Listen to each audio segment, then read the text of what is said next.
तो ये मेरे बाबा जी का एक ढंग था, स्वभाव था, और नीवे हो जाना और नीवे हो जाना और नीवे हो जाना।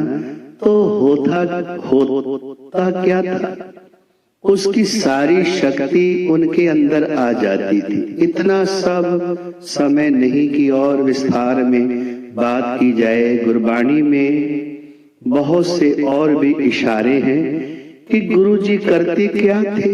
पांचवें गुरु जी ने कहा कि हमारे गुरु परंपरा में एक हमारा ढंग है, हमें ये दात दरगाह से मिली है।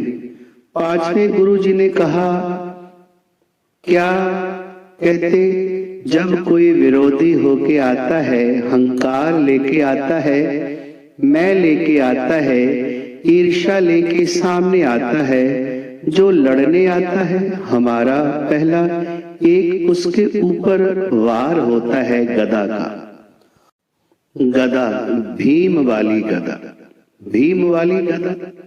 तो सभी हैरान, महाराज कहने लगे, महाराज ये शस्त्र तो देखा नहीं कभी आपके पास, वो गदा कहाँ है, वो गदा कौन सी है। कहते गुरु नानक देव जी जहां जहां गए, सब जैसे कोई हंकारी भाई लेके लड़ने आ गए, तो पहला वार गदा का किया, उसकी आदि शक्ति कम कर।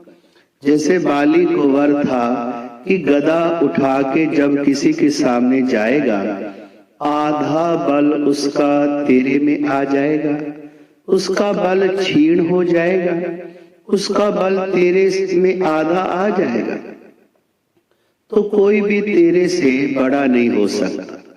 गुरु अर्जन देव जी महाराज कहते हैं, हमारे पास भी वैसी गदा है। हैरान हो गए लोग, कहाँ है गदा। तो वो कहने लगे, गरीबी गदा हमारी। सत्संगियों, गरीबी ही गदा है। गरीबी का वार इतना असर कर जाता है, आपको समझ ही नहीं आती गरीबी। बहावल हक ने कहा कुछ चाहिए, तो कहा गरीबी, गरीबी चाहिए। हैरान, इस चीज का नाम ही नहीं सुना, क्योंकि जो अपने अकाउंट में ना हो, अपने लॉकर में ना हो, तो मालूम है नहीं, तो मांग ले कोई। तो बहावल हक की कमाई में भाई, अंदर रूहानियत की कमाई में ऐसे ये है ही नहीं था। बाकी की विचार कल के सत्संग में।